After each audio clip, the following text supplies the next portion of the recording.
Magellan's Cross dito sa Cebu. Ito po siya.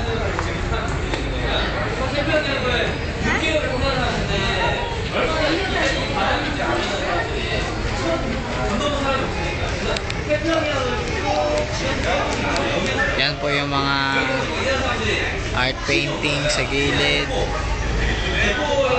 dito sa Cebu.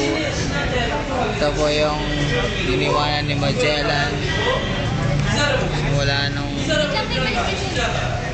pag ano niya ang Kristyanismo ng mga Katoliko. Yan, maraming tourist spot dito, maraming.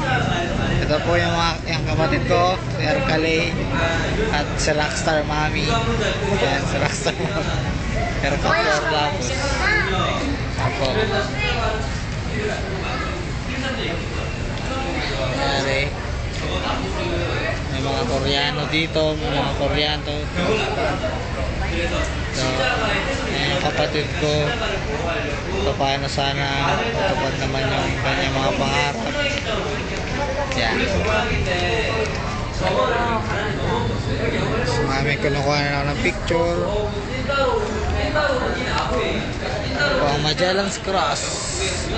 Peace out.